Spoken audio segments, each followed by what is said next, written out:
Commander Jake Morrison stood at the wide window of the orbital station New Geneva, watching Earth spin slowly below him. The blue planet looked peaceful from up here, but Jake knew that looks could lie. He had been dealing with the Galactic Council for 10 years now, and he had learned that peace was a fragile thing. The year was 2387, and humans had been part of the Council for almost 200 years. 12 different alien species worked together to keep peace across thousands of worlds. The Council made decisions slowly and carefully, always following proper rules and procedures. Jake sometimes wondered if they moved too slowly. Behind him, the Council chamber buzzed with quiet conversation. Representatives from 12 different species sat in a perfect circle, each one looking very different from the others. The Vorthak looked like tall blue crystals that could think and talk. The Nexari had silver skin and moved like liquid metal. The ethereal collective appeared as glowing clouds of light that somehow had voices. Jake was the human representative, but he often felt like the youngest child at a family dinner. The other species were older, smarter, and more advanced than humans. They had been traveling between stars when humans were still learning to make fire. They treated humans kindly but never really listened to their ideas. Captain Lisa Harper walked up beside Jake. She was his military advisor and one of the smartest people he knew. Lisa had short brown hair and sharp green eyes that missed nothing. She looked worried today. "The transmissions are getting worse," Lisa said quietly. "The Zilani are running out of time," Jake nodded. The Zilani were a peaceful species that lived on farming worlds far from Council space. They grew food and raised animals and never bothered anyone. 3 weeks ago, their desperate calls for help had reached the Council. Something was attacking their world, something they called the Devourers. The first transmission had been clear and calm. A Zilani leader named Keeper Voss had explained that strange ships were appearing near their worlds. These ships seemed to eat everything they touched. Planets, moons, even stars started to disappear wherever the ships went. The second transmission had been more frightened. Half of the Zilani worlds had gone silent. The remaining colonies were preparing to evacuate, but they had nowhere to go. The Devourers were moving faster than the Zilani could run. The third transmission had been terrible to hear. Children crying in the background while adults begged anyone listening to please help them. The transmission had cut off in the middle of a sentence, leaving only empty static. That was 5 days ago. Since then, nothing. Jake turned to watch the Council debate. The Vorthak representative was speaking in its crystal-clear voice about the need for proper investigation before taking action. The Nexari agreed, suggesting they should study the threat for at least 6 months before deciding what to do. The ethereal collective wanted to form a committee to discuss forming another committee. "They are going to talk until everyone is dead," Lisa whispered. Jake had been thinking the same thing. Every day the Council spent debating was another day the Devourers could spread. Every meeting that ended with no decision was another species that might be wiped out. The Council was so afraid of making the wrong choice that they refused to make any choice at all. "Commander Morrison," called the Council speaker, a tall alien with 4 arms and purple skin. "Would humanity like to present its position again?" Jake walked to the center of the circle. He had done this dance many times before. The Council would ask for his opinion, listen politely, then ignore everything he said. But he had to try. "Honored members," Jake began, "the Zilani are dying while we debate. Every hour we wait, more innocent people are being killed. Humanity offers its fleet to investigate and, if necessary, fight these Devourers. We can have ships there in 2 weeks." The Vorthak representative made a sound like wind chimes. "Commander Morrison, your species' tendency toward violence is well known. We cannot simply attack an unknown threat without proper study and preparation. What if they attack us while we are studying them?" Jake asked. "Then we will respond appropriately," the Nexari said in its liquid voice. "After proper consideration of all factors." Jake felt his hands clench into fists. He forced them to relax. Getting angry would not help the Zilani. How long will this proper consideration take? "These matters cannot be rushed," the ethereal collective whispered. "We must consider all possibilities before acting." "The Zilani do not have time for all possibilities," Jake said. "They need help now." The debate continued for 3 more hours. Jake presented evidence that the threat was real and growing. Lisa showed tactical analysis of possible responses. Other council members argued about procedures and protocols and the proper way to handle unexpected situations. Finally, the council voted. 11 species agreed to establish a monitoring committee to study the devourer threat. The committee would meet twice a week and report their findings in 6 months. Only humanity voted against the proposal. The motion passes, announced the speaker. The monitoring committee will begin work immediately. Jake stared at the council members. 6 months. They were going to spend 6 months studying a threat that had already wiped out dozens of worlds. By the time they finished their study, there might be nothing left to save. That night, Jake sat in his quarters and stared at a picture of Earth. He thought about the children in the last Zilani transmission. He thought about all the worlds that would go silent while the council held meetings. He thought about what it meant to be human. Humans were not the oldest species in the galaxy. They were not the smartest or the strongest. But humans had one thing the council seemed to have lost. They were willing to act when action was needed. Even if they were wrong, even if they failed, even if they died trying. Jake opened a secure communication channel to Earth. Admiral Rick Stone's face appeared on the screen. Stone was a tough old soldier with gray hair and scars from a dozen battles. "Jake," Stone said, "how did the vote go?" "The council voted to form a study committee," Jake said. 6 months minimum before any action." Stone was quiet for a long moment. Then he said, "And the Zilani?" "Probably all dead by then. What do you need from me?" Jake took a deep breath. What he was about to say would change everything. It might end his career.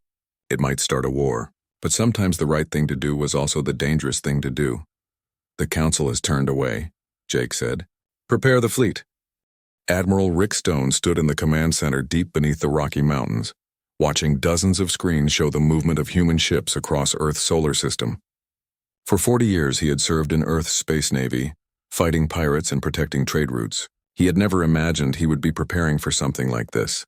"How many ships can we move without the council noticing?" Stone asked his aide, Colonel Danny Foster. Foster was a big man with kind eyes and steady hands. He had been Stone's right hand for 15 years, and Stone trusted him more than anyone else in the fleet. 60% of our active ships are on patrol or training missions, Foster said. We can redirect them without raising suspicions. The rest will take some creative paperwork. On the other side of the command center, Dr. Nicole Walsh worked at a computer station surrounded by alien technology. Walsh was young for a scientist, maybe 35, with red hair and the kind of mind that could solve puzzles other people could not even see. She had been studying the fragments of Zilani transmissions, trying to understand what they were facing. "Admiral," Walsh called, "I think I found something important." Stone walked over to her station. The screens showed wave patterns and energy readings that meant nothing to him. "What am I looking at, Doctor?" "The last Zilani transmission included sensor data," Walsh explained.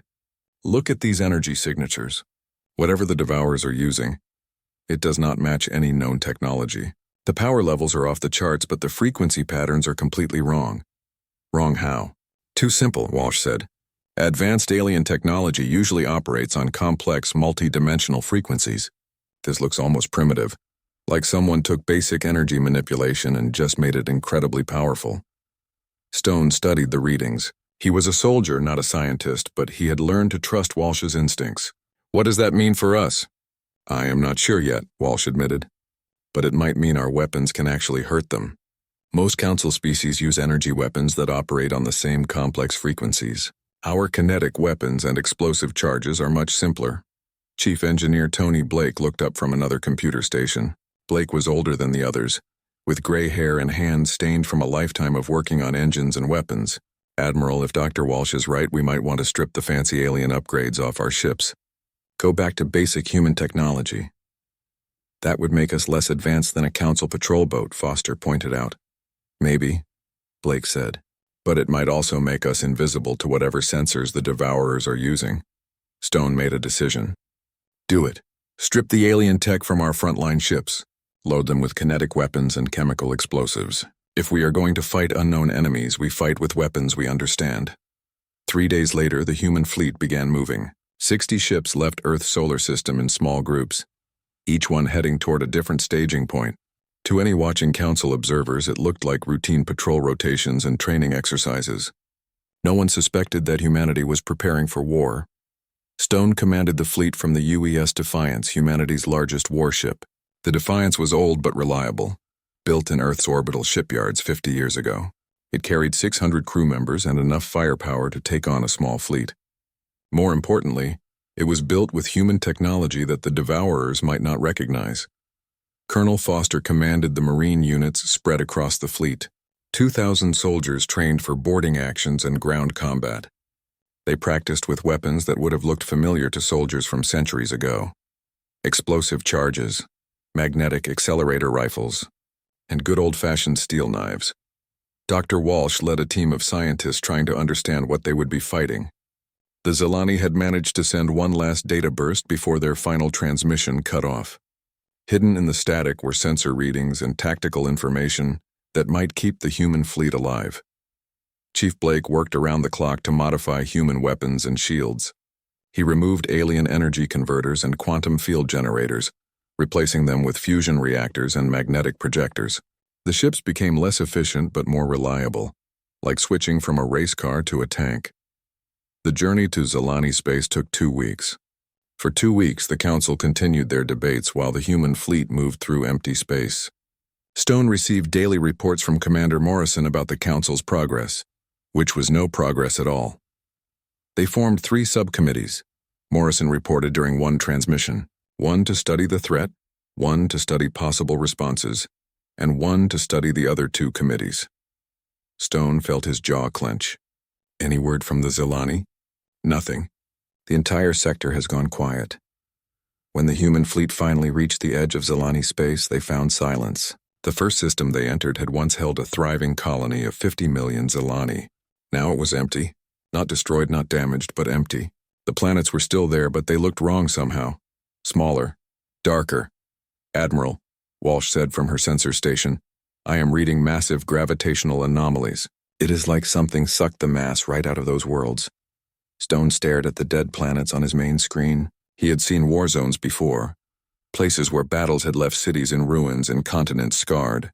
This was different. This was as if someone had simply erased everything that lived. Take us to the next system, Stone ordered. They found the same thing in the second system. And the third. Entire worlds reduced to lifeless shells. Space stations torn apart at the molecular level. Not even debris remained. Just empty space where thriving civilizations had existed 3 weeks ago. In the fourth system, they found the Devourers. Foster was the first to spot them on long-range sensors. Admiral Contact Bearing 27 Mark IV. Multiple ships, unknown configuration. Stone studied the sensor displays. The Devourer ships looked like nothing he had ever seen. They were not built like ships at all, but like living things. Dark organic curves twisted through space, pulsing with strange energy. They moved like predators circling the system's star. How many? Stone asked. At least 20, Foster replied. Maybe more. They keep changing shape, so it is hard to get an exact count. What are they doing? Dr. Walsh ran calculations on her computer. They appear to be feeding on the star itself. Solar mass is decreasing at a measurable rate. Stone felt cold. These things did not just destroy planets and kill people. They consumed entire solar systems, eating matter itself and converting it into more of themselves. No wonder the Council was afraid to act. This was not an enemy you could negotiate with or scare away. This was a force of nature, like a hurricane or a plague. Admiral, Foster said quietly, we are outnumbered 20 to 1 by enemies we do not understand. Armed with weapons that might not work, in a system where nothing else is alive. Are you sure about this? Stone looked around the bridge at his crew. Young faces and old ones all looking to him for leadership.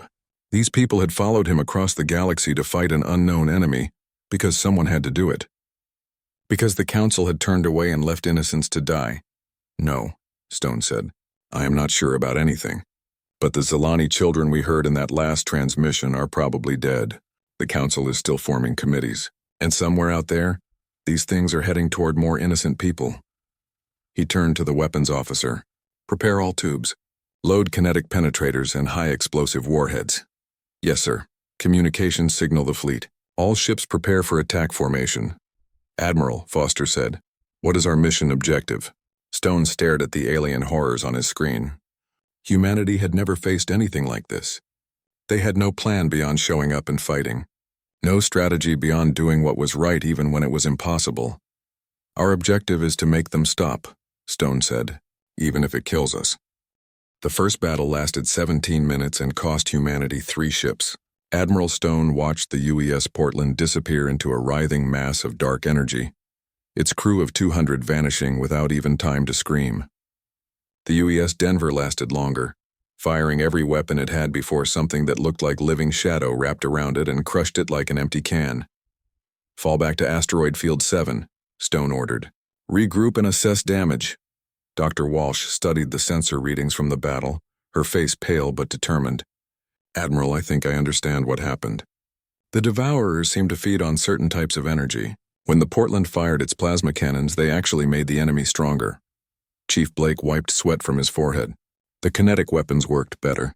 The missiles that hit did actual damage before the Devourers could absorb them."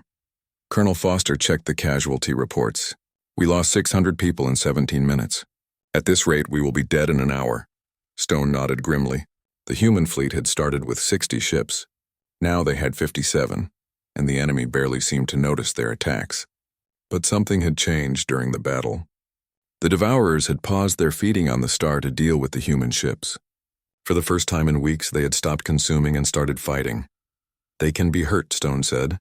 "Dr. Walsh, what did you learn?" Walsh pulled up holographic displays showing energy patterns from the battle. "The Devourers react differently to different weapons.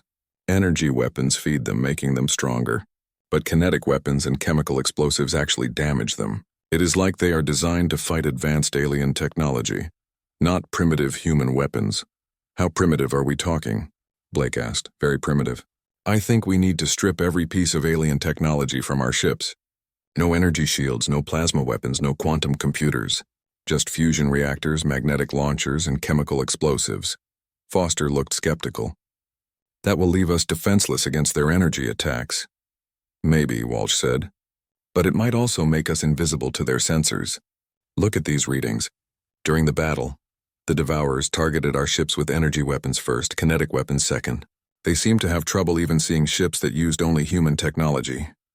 Stone made another difficult decision. "Do it. Strip everything alien from every ship. We go into the next battle with technology our grandfathers would recognize."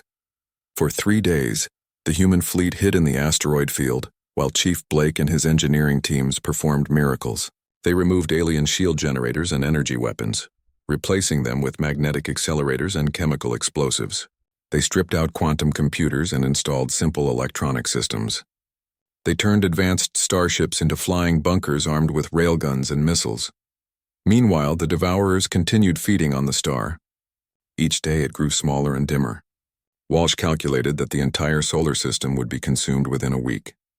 After that, the Devourers would move on to the next system and the next, eating their way across the galaxy.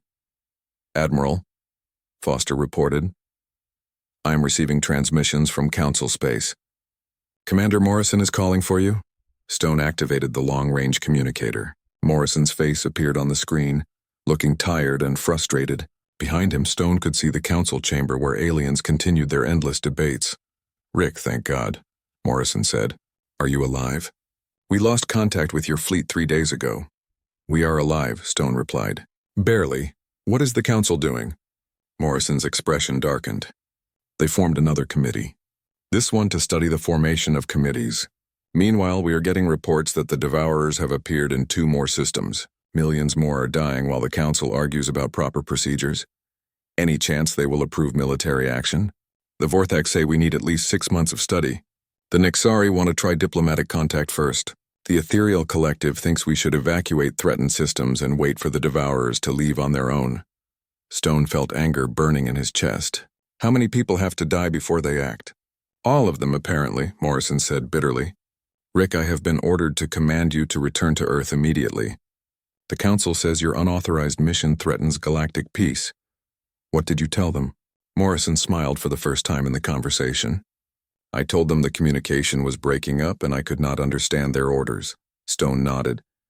"Good man. We are going to try something different here. If it works, maybe we can slow these things down. If it does not work well, you probably will not hear from us again.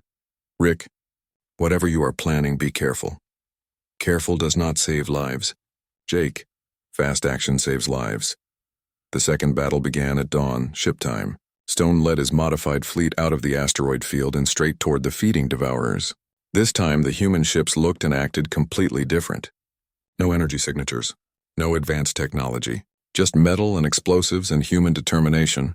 The Devourers did not react immediately. For precious seconds, they seemed unable to detect the approaching human ships. Then something that looked like a giant squid made of darkness turned toward the fleet and began moving. All ships open fire, Stone commanded. 60 ships launched everything they had. Kinetic penetrators traveling at significant fractions of light speed. Chemical explosives with yields measured in megatons. Magnetic accelerator rounds that could punch through asteroid fields. Every weapon was primitive by galactic standards, but they worked. The Devourers reeled under the assault. Dark energy patterns flickered and twisted as the enemy tried to absorb kinetic energy and failed. For the first time since the crisis began, the monsters were actually hurt. "It is working," Walsh shouted over the noise of battle. "They cannot feed on kinetic energy. Our weapons are actually damaging them." But the Devourers adapted quickly. They stopped trying to absorb the human weapons and started dodging them instead. Creatures the size of small moons moved with impossible grace, flowing around missile barrages and accelerator rounds. "They are learning," Foster observed. "We surprised them once, but they will not fall for the same trick twice." Stone watched the tactical display as human ships engaged in running battles with nightmarish creatures. The fleet was holding its own, but barely. They were still outnumbered, and the enemy was getting smarter. Then Dr. Walsh made a discovery that changed everything.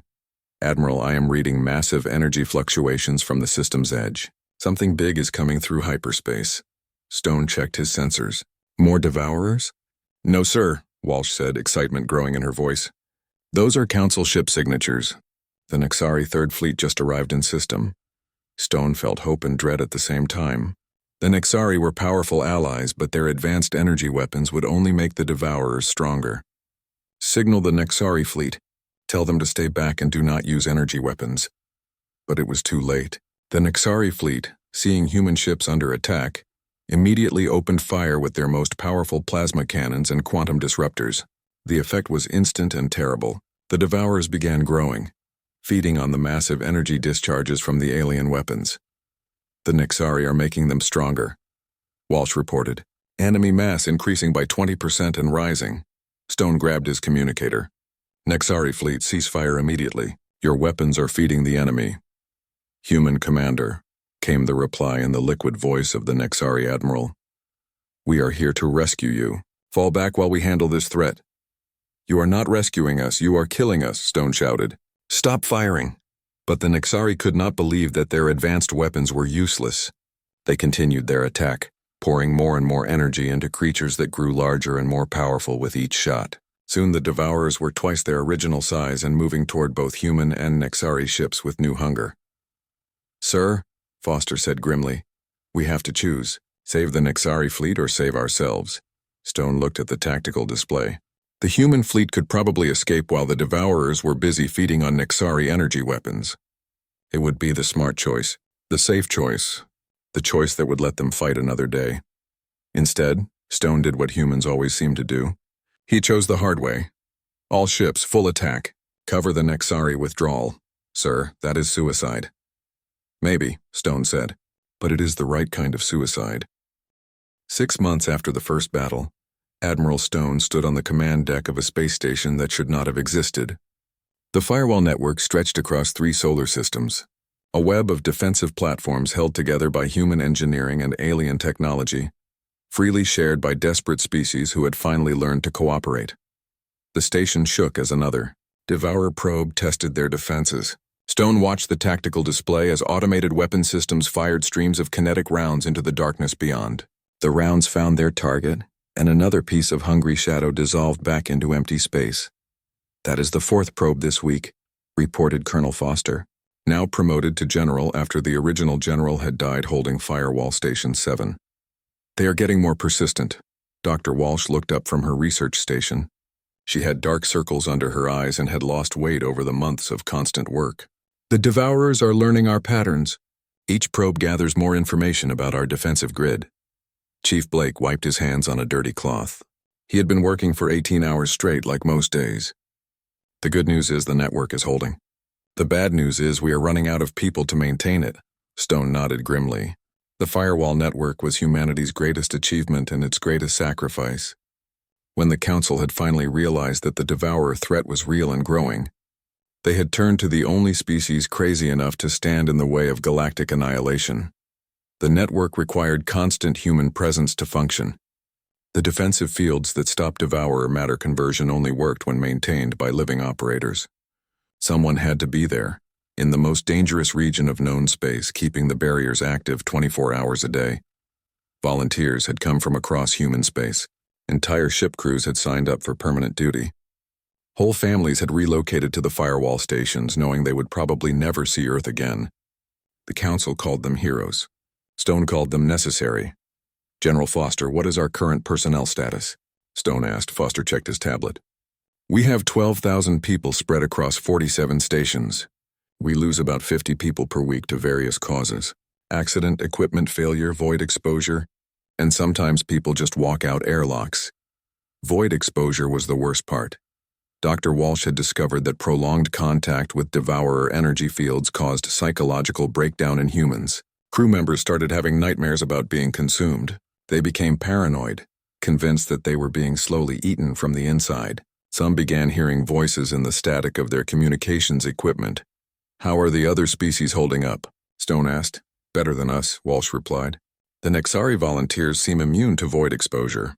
The Vorthak say their crystal structure protects them from psychological effects, but they can only work 4-hour shifts before their systems overload." "And the Council?" Foster's expression darkened. "Still debating. Last week, they voted to form a committee to study the effectiveness of the firewall network. They want a full report before deciding whether to continue supporting us." Stone felt the familiar anger burning in his chest. Even now, with humanity holding back galactic annihilation, the Council moved at the speed of bureaucracy. They sent supplies and replacement personnel, but every shipment came with forms to fill out and procedures to follow. "Sir," Walsh said suddenly, "I am getting readings from the deep sensors. Something big is moving in the Devourer zones." Stone moved to her station. The displays showed energy patterns unlike anything they had seen before. "What am I looking at?" "Mass movement. Huge mass movement. It looks like the Devourers are concentrating their forces somewhere near the galactic core." "Concentrating for what?" "Unknown. But Admiral, the energy readings suggest they are building something. Something massive." Before Stone could respond, alarms began sounding throughout the station. Red lights flashed as emergency protocols activated. "General alert," came the announcement over the communication system. "Incoming transmission from Council space. Priority Alpha." Stone activated the main display. Commander Morrison appeared, but he looked different. Older, more tired. The weight of months of frustration showed in every line of his face. "Rick, thank God you are there," Morrison said. "We have a situation." "When do we not have a situation?" Stone replied. "This is different. Dr. Walsh, are you there? I need you to hear this." Walsh joined Stone in front of the display. "I am here, Commander." Morrison took a deep breath. 3 days ago, our deep space monitors detected massive gravitational waves from the galactic core. Something the size of several solar systems just appeared where nothing existed before. Walsh felt the blood drain from her face. "The readings I just detected.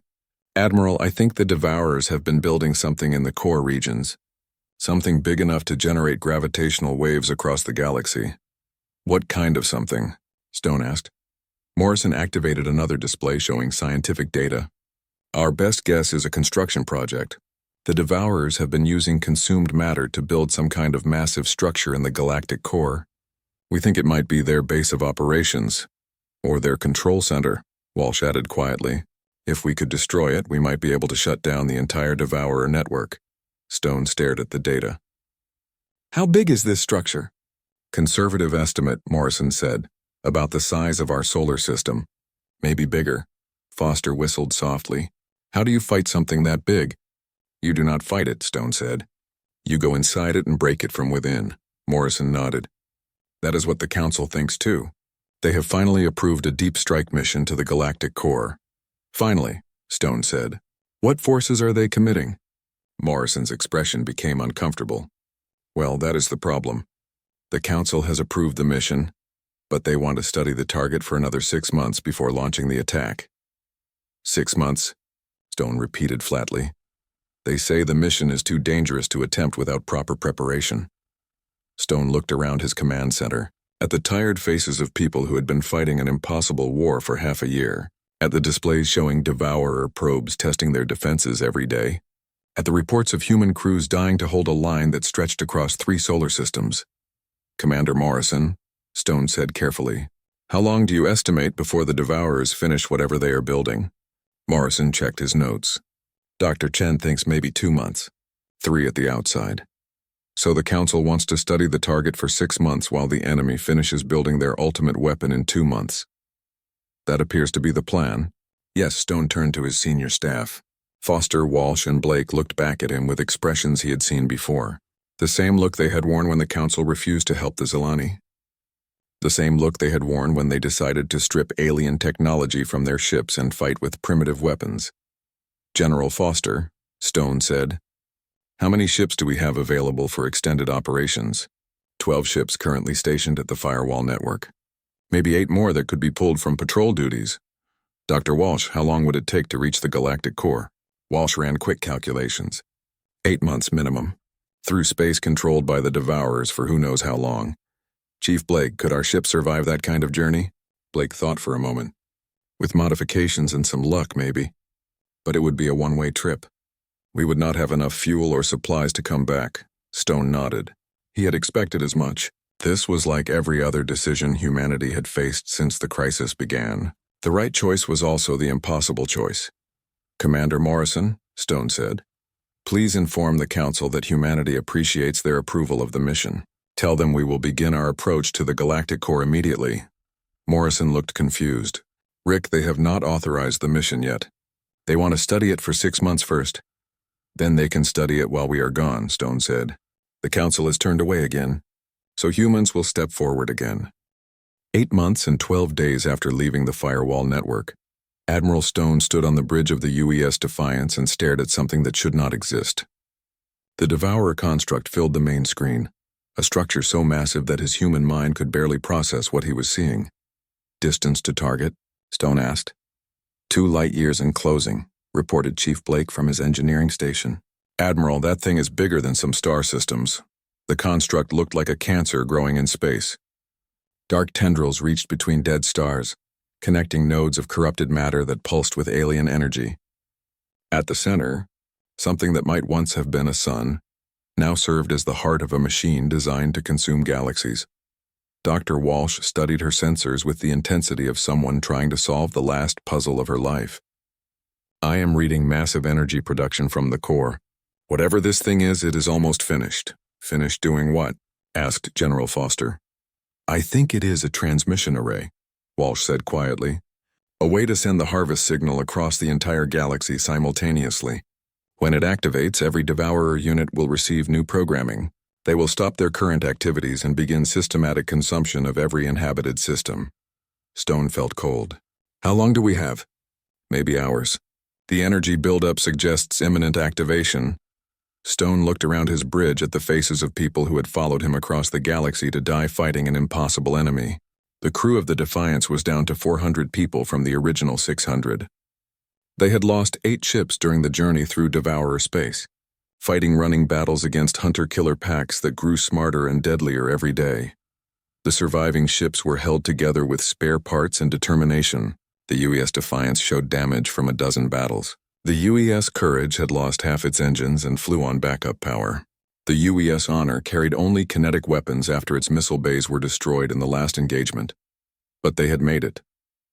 12 human ships against a construct the size of a solar system. Any sane military commander would retreat and report that the mission was impossible. Any reasonable person would try to find another solution. Stone was neither sane nor reasonable. He was human. General Foster, prepare the boarding teams. Foster looked at the tactical display showing the massive construct. Sir, how exactly do we board something that big? The same way we board everything else, Stone replied. We find a way in and we shoot our way to the important parts. Dr. Walsh highlighted sections of the construct on her display. The energy reading suggests the control systems are located in the central core, approximately where that corrupted star is located. But Admiral, the distance from the outer shell to the core is measured in astronomical units. Then we better get started, Stone said. Chief Blake, how long to modify our remaining shuttles for deep penetration? Blake ran calculations on his computer. 6 hours to strip them down and load them with explosives. We can turn them into guided missiles, basically. Do it, Dr. Walsh. I need you to find the best entry point. Admiral, Foster said carefully. Even if we reach the core, how do we shut down something this size? Stone studied the displays showing the massive alien construct. Somewhere in that nightmare of corrupted matter and dark energy was the control system that commanded every devourer in the galaxy. Somewhere in there was the key to saving billions of lives. We do what humans always do, Stone said. We break things. 6 hours later, the attack began. The UES Defiance led the assault, launching every missile and kinetic round it carried at a section of the construct's outer shell. The other ships followed, concentrating their fire on a single point until they punched a hole large enough for shuttles to enter. Breach successful, Foster reported. Outer shell penetrated. Shuttles away. Stone watched the tactical display as 12 modified shuttles disappeared into the construct. Each shuttle carried a team of Marines and enough explosives to level a city. Their mission was simple: fight their way to the core and plant charges on anything that looked important. The shuttles immediately came under attack from internal defenses. Things that looked like mechanical spiders the size of houses swarmed through the construct's corridors. Automated weapon systems fired streams of energy that dissolved metal and flesh with equal ease. Shuttle 3 is down, Foster reported. Shuttle 7 has lost main power. Stone listened to radio chatter from the boarding teams as they fought their way deeper into the construct. The Marines reported corridors made from compressed matter of dead worlds, walls that pulsed with organic energy, and rooms filled with the stored consciousness of consumed species. This is not just a weapon, came the voice of Lieutenant Carter over the radio. This is a tomb. There are millions of minds trapped in here. Dr. Walsh monitored the energy readings from inside the construct. Admiral, the core is still building toward activation. We need to move faster. Shuttle 1, report status, Stone called. This is Sergeant Lewis, came the reply. We have reached the inner sphere. Sir, you need to see this. Stone activated the video feed from Lewis's helmet camera. The display showed a vast chamber filled with floating spheres of light. Each sphere contained what looked like the essence of an entire civilization, compressed into raw energy and held in storage. My God, Walsh whispered. Those are the consumed species. The devourers did not just kill them. They preserved them. For what purpose? Stone asked. Power source, Walsh replied. The construct is using the stored life force of dead civilizations to fuel its transmission array. Stone made a decision that surprised even him. Sergeant Lewis, do not destroy the storage chamber. Those are people in there. Sir, the mission is to destroy the core. The mission is to save lives, Stone corrected. Find another way to shut down the transmission array.